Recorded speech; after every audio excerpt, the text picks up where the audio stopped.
Diffusion, the international science radio show. We have a bouncer on the doors of perception. The good, the bad, the ugly. It gets pretty exciting. The myths, the truths. Toxicology. Astroseismology. Magnetism. The dark side. Genetically engineered potatoes. Planetoid. I love that word. Hello and welcome to Diffusion. Sit back and relax while we spin weird and wonderful science and tangle directly into your ears. I'm Ian Woolf. On this edition, Sam Bladwell returns to explain the spins and valleys of better electronic technologies. First up, here's news of the birth of the internet and quantum batteries.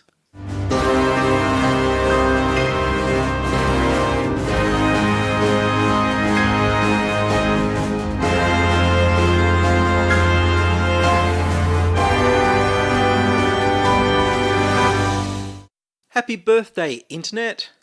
Tuesday, October 29th, marked the 50th anniversary of the first digital electronic message sent over the Advanced Research Projects Network ARPANET that later became the Internet. Ben Barker used a dedicated computer running software called IMP, Interface Message Processor, to send a short message from the University of California, Los Angeles to Marty Thorpe at the Stanford Research Institute. The first digital message travelled 563 kilometres or 350 miles from one IMP to the other. The IMPs were the first routers. The first attempt to log in crashed the system, but the second one worked, and the first message was sent. Ben Barker and Marty Thorpe were friends from their time as students at the Harvard University radio station. Marty Thorpe's nickname was Missan, and Ben Barker's nickname was Zolox. This is relevant because the historical first message went like this: Missan -lo / Zolox. Using an @ symbol for an email address wasn't invented until 1971. IMP number 1 can still be seen on display at the University of California, Los Angeles. Quantum batteries? Batteries are currently based on 19th century electrochemistry, and they lose their charge over time, even when they're not being used. Quantum batteries will use quantum structures in materials to store electric current without loss forever, and could potentially charge very quickly indeed. As the name suggests, quantum batteries can also be very small, which would be valuable in nanotechnology. The first quantum battery hasn't been built yet. The structure proposed by researchers at the universities of Alberta and Toronto would charge up by exciting its electrons with light, making them excitons.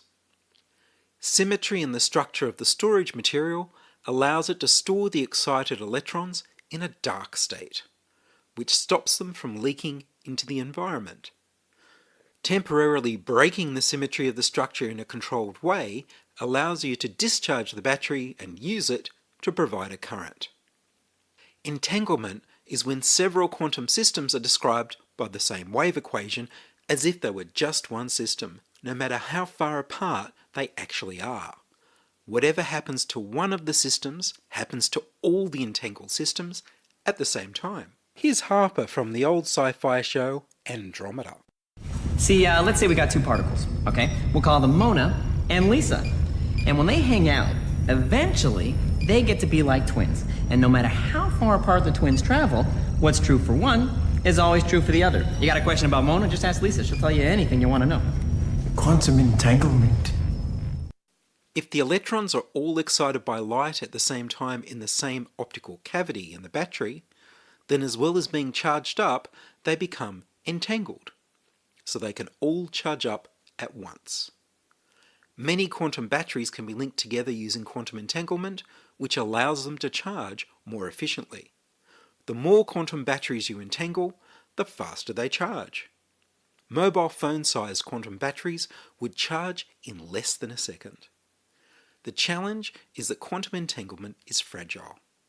However, researchers in Melbourne found other collective effects increase the charging speed of groups of quantum batteries even when they're not entangled. Theoretically, with enough entanglement-linked quantum batteries, you could reach 100% thermodynamic efficiency, unlike chemical batteries that lose electricity to heat as you charge them up and when you discharge them.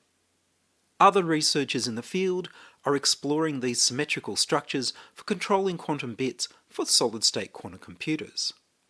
Researchers at the University of Adelaide have started a program to build the first quantum battery, which they hope will eventually scale up to replace lithium batteries not only in phones, but also in supporting renewable energy in our power grids.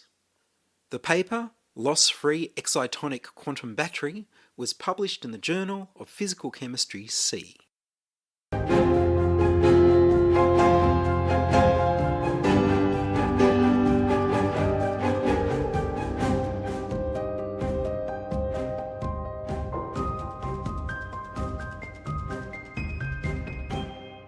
You're listening to Ian Woolf on Diffusion Science Radio. Send emails to science@diffusionradio.com. We're brought to you across Australia on the Community Radio Network and podcast over the internet on www.diffusionradio.com. Spins and valleys.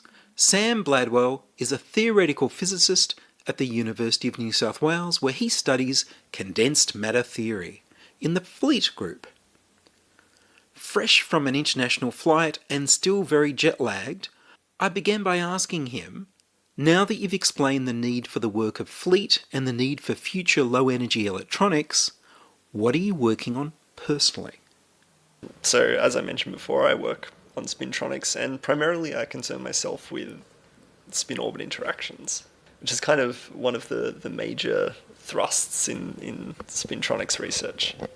And a spin-orbit interaction is, if you've ever watched like a game of soccer or a tennis match or something like this, you see say Rafael Nadal hit a ball and he'll put a lot of topspin on it, and the ball will have this really crazy arc. And this is because the ball's rotating a lot and it's moving through the air, and as it moves through the air, the flow of the air around the ball as it rotates will result in the ball, dipping in some particular way, or if it's got backspin of floating, or in the case of, say, David Beckham, right, it'll bend around the wall of defenders that are lined up. And so this kind of process of coupling rotation to motion is the same idea that you have, but instead of having normal rotation, you have a quantum mechanical rotation, you spin, and your motion in this case will be the motion of the electron in the material. And so there's a lot of interest in using this because it means that you can couple spin in essence to some external gate potential, or to also control it by engineering the material properties, and in doing so can control the way in which the electrons are moving in the material. So you're looking at all this movement of spin, and are you looking at specific materials or are you looking at the general physics of it? So it's a little bit of both. So some of the stuff relates to general materials. So you'll ask questions like, how large are the various parameters? So obviously when we talk about spin-orbit interactions, you can imagine if you were writing it down like an equation, you would have something related to the movement of the electron. That would be the momentum or the velocity, how fast is the electron moving. You would have something related to how much it was rotating, which is just essentially the spin, which is a quantum mechanical operator. But you don't need to worry about the details of that. You'd have some combination of these two things. And then out the front, you're going to have some parameter, which is dependent upon the material that you're in. And this parameter can be either large or small, and part of what you do as a theoretical physicist is calculate whether this is large or this is small. And so people approach this from a whole lot of different perspectives, ranging from brute force computation all the way through to analytical work. I'm mostly at the end of the analytical work. Would be the next step for you to talk to the experimental physicists? Yeah, the other thing that I do, and actually what a lot of my work is in discussing with experimentalists as to what they actually see, which I find particularly interesting. So I started off doing nuclear and particle physics when I was an undergraduate doing research, and I remember the moment that Peter Higgs won the Nobel Prize, and I looked up when he originally wrote the paper to when they finally discovered the Higgs boson, and I decided that waiting that long to find out whether your theory was correct was much too long to wait. So I decided to move into condensed matter physics, and part of the joy has been being able to come up with some calculations, go up and speak to the experimentalists about it, have them tell me, oh no, that doesn't occur, or there's no way that there's no way that thing's possible. And then going back down and doing some more calculations, having them come down and bring me results or show me something, leads to a very intellectually stimulating environment. And how did you come to choose the theoretical side rather than the experimental side? I had a project in my first year of university, which was on measuring the properties of cricket bats. So basically the question was whether or not cricket bats had changed significantly since, the 70s and the 80s to today, and whether this change in properties meant that people were hitting more sixes. I remember going through and painstakingly setting up torsional pendulums to measure the moment of inertia, so basically how easily the bat turns, measuring something like the coefficient of restitution, so basically how much, if you imagine a ball hits the bat, how much of its energy it retains when it comes back off, and how much of it is lost in deformation of the bat, sound, these types of things. I remember going through this entire process to discover that actually the changes were pretty minuscule. And at the end of it all, dealing with the kind of the frustration involved in just painstakingly setting up experiments and sitting around timing and waiting and stuff like this, I decided that it really wasn't for me. So you thought theory was the way to go? Yeah, I decided that theory was the way to go. And then I kind of bounced around various fields, had an interlude doing history of science and philosophy of science, and then I came back to physics eventually. And so your current process, how do you start? Do you start with an idea about something or a question you're asked, or what's your process? So my own process for doing research generally starts with experimental result in some particular way. So I recently finished off some research work on a subject that I find very interesting, which is related to spintronics. I call it valleytronics, which is basically the same idea, but instead of having spin, you've got valleys. It's the same basic idea in that you're encoding your 1 and your 0 on this. Just briefly, if possible, so where spin is similar to a spin in a ball or a wheel or something like that, a valley, what's that similar to? It's not really similar to anything. It's not a good one to explain in a kind of simple way, and it's not really, you don't really need to understand the details of why you have this, because ultimately, it concerns the particular electronic structure of the material. So is it it's about the structure of the material, it's not about the properties of the electron? Well, I mean, to an extent it is, right? Because when we talk about values, we're talking about there being two minimas in the Brillouin zonus. So graphene, for instance, has two inequivalent values that you'll have electrons in.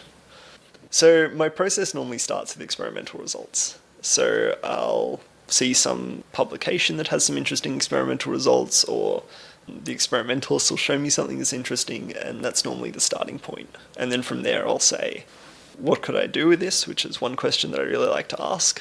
So for instance, I might see something where some experimentalists have done something that's significantly improved the resolution of some device, or how beam-like you could make electrons move in a material. And starting from that, I might say, well, this changes quite a few things that I'd initially thought about, what was possible. And then you might start to say, what can I do if I know that actually the experimental limit of what people could see is now many, many times better than I ever thought it would be? What can I then go and calculate as a result, and what might they be able to see in future experiments if they did them? So you see something interesting, and then you think about the implications, and then you do some calculations. Yeah, basically. So, you say, well, all right, they can do this. How large would a particular effect be? And how large would it need to be for them to be able to see it, given what they can now do? And, you start to run through calculations, see whether there's any enhancements, so things that are much larger than you would naively expect them to be. And if you're going through all of this, at some point you find something useful. But it's important to realize that most of the time you're walking into dead ends. Most of the things that I go and I start to look at and start to calculate turn out to be wrong for various reasons, or not experimentally feasible. It's just something that will never be detected. So I'd say science is probably 70, 80, maybe even 90% frustration. So a lot of trial and a lot of error. A huge amount of trial and error. So can you tell me a bit more detail about what Spintronics actually is? So it's using spin for computation. And so most of the interest that I have is in how you could do this to improve the transistor. And so the kind of simplest example of a spintronic transistor is what we call the spin field effect transistor, which is similar to the transistor that's in your phone or in your computer. That's called a field effect transistor. It's field effect because you apply an electric field to basically turn it on or turn it off. So the electric field acts as the valve or the tap. And in a spin field effect transistor, you have a beam, but your beam is spin polarized. And so instead of trying to turn on or turn off the tap, instead what you're trying to do is rotate the spin. And it turns out that rotating the spin is significantly less energetically costly than stopping or allowing the flow of charge. So it's much, much easier to simply rotate the spin by a small amount than it is to stop the flow of charge completely. And because it's much less energetically costly, you don't need to do as much to do this. You can switch the transistor on and off with much lower energy cost. Now there's limitations to this as well. So while there are certainly papers that have been published demonstrating this effect, and actually they've shown quite high ratios between on and off in terms of current output, all of these devices, as it currently stands, work at very low temperatures. So, millikelvin, which is minus 273 degrees Celsius.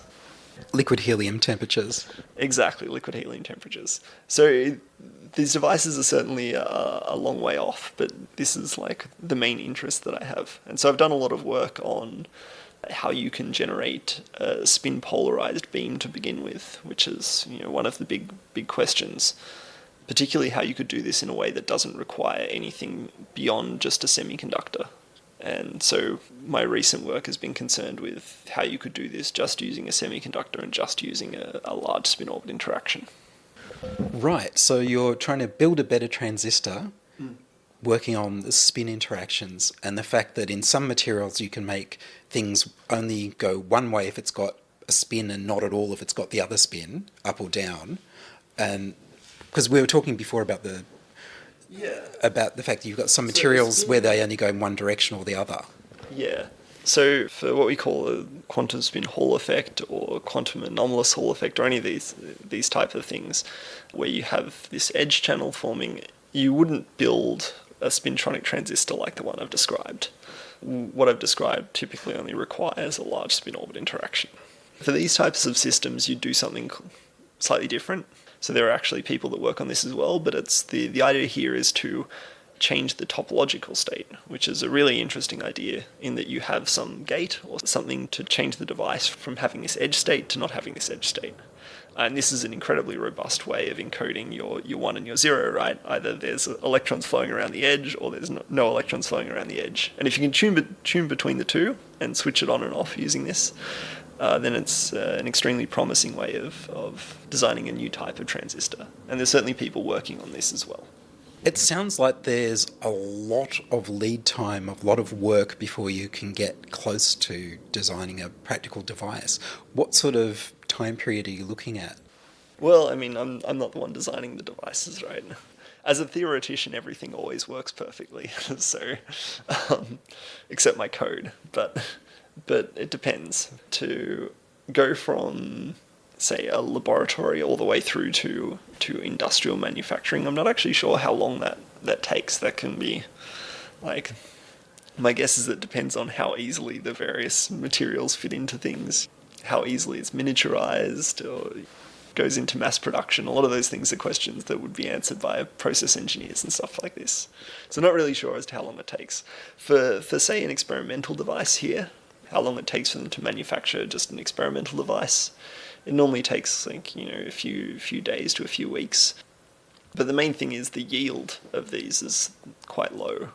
So if you were, say, working at Intel or something and you were looking at how often they have their wafers go bad or something like this, they'd probably only have like 1% or 0.1% of them actually fail in any particular way because they've got a very clean system, like very, very repeatable processes, all this. Whereas in the laboratories here, most of these things are done by hand, and, well, not by hand, it's not everything by hand, but most of these things are done in such a way that you don't have this same incredible reliability.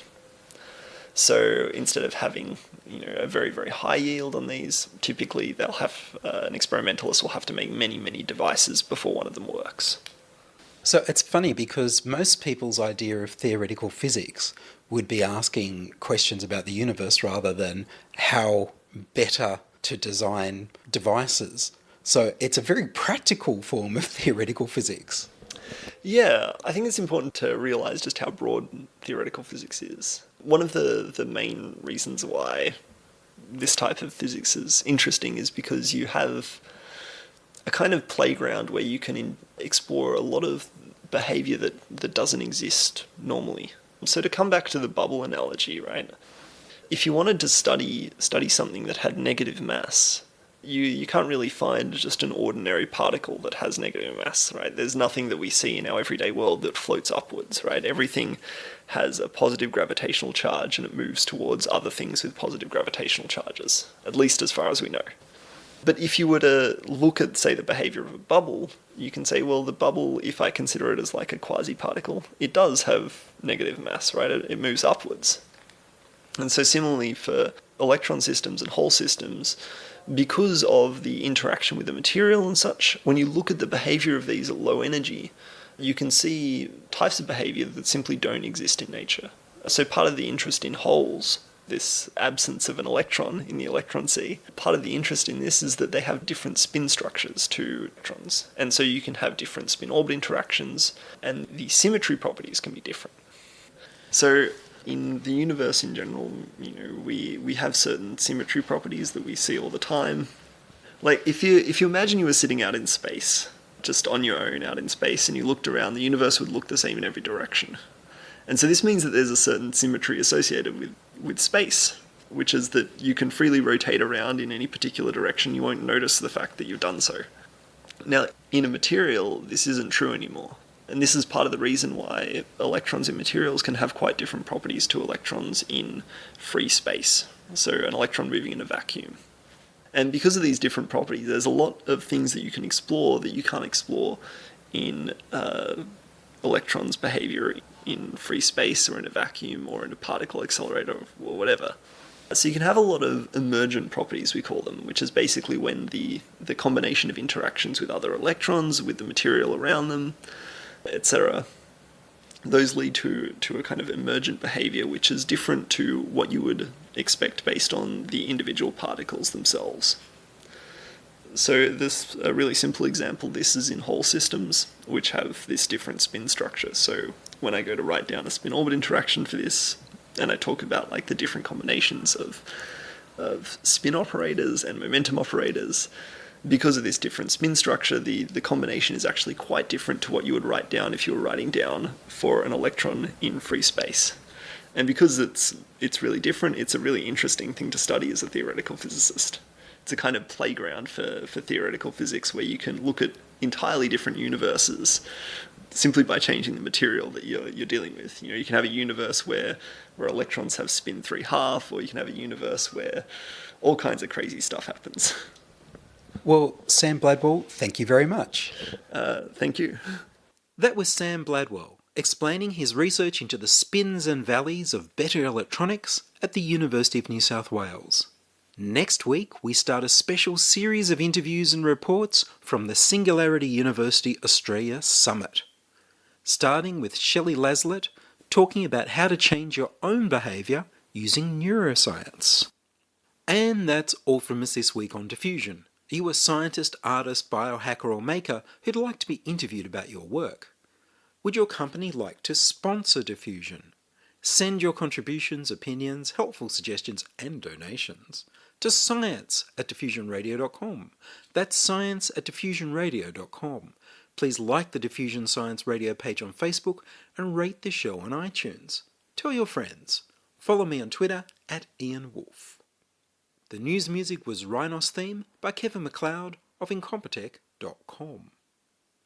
I produce Diffusion, which is broadcast around Australia to 28 stations on the Community Radio Network, including 2 RBM in the Blue Mountains of New South Wales, 8CCC in Alice Springs and Tennant Creek, 2 MVR in Nambucca Valley, 3 MBR in the Mallee Border districts of Victoria and South Australia, City Park Radio 7 LTN in Launceston, Tasmania, 2XXFM in Canberra, and my local station, 2 RDJ in Burwood, New South Wales. Diffusion is syndicated globally on the National Science Foundation's Science 360 internet radio station, and also on astronomy.fm. Subscribe to the podcast on the Diffusion website, www.diffusionradio.com. That's www.diffusionradio.com, and check the website for links, photos and videos about this week's show. If you enjoyed this show, you can explore more than 950 previous episodes archived on diffusionradio.com, where the shows are labelled by keywords, so you can focus in on the stories you want to hear. Join my patrons at patreon.com/diffusionradio. Make a donation through paypal.me/Ian Woolf. Subscribe to the Diffusion YouTube channel at youtube.com/c/Diffusion Radio. I'm Ian Woolf. Join us inside your audio device of choice for more science wondering next week on Diffusion Science Radio. Science is fun. It helps you to learn, to know, and to appreciate. When you study science, you may go on field trips. You discover the marvelous interrelationships between all living things. You learn to read the history of the Earth as it is written in rocks and fossils. You find out what makes things tick, everything from a molecule to a living organism. In the study of science is found the most useful and satisfying knowledge of man. Knowledge of his physical world, its past, its present, and its future. And in your moments of relaxation, now and in the years to come, you will find the study of science leading you into fascinating pursuits. Photography, collecting. Why study science? Study science because you will find in the study of science a richer, more rewarding life.